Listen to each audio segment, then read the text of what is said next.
Sasa dogo. Naam. Bwana, unajua kwa gani nimekugea gari kipande hichi? Haujajua? Hapa tunaingia, tupo mdaula hapa, tunataka tupandishe juu. Kwa hiyo huko juu magari sio mengi mdogo wangu.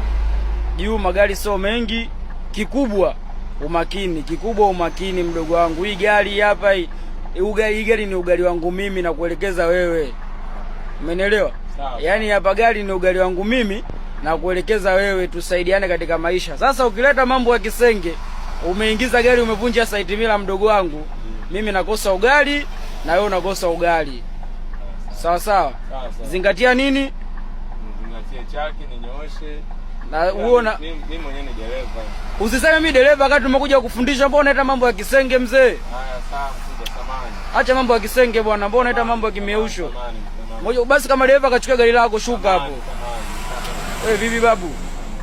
Tondoke hapo.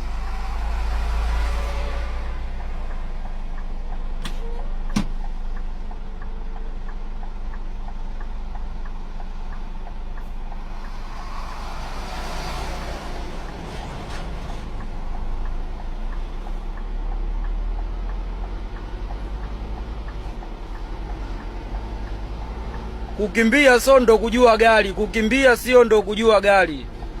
Alafu zime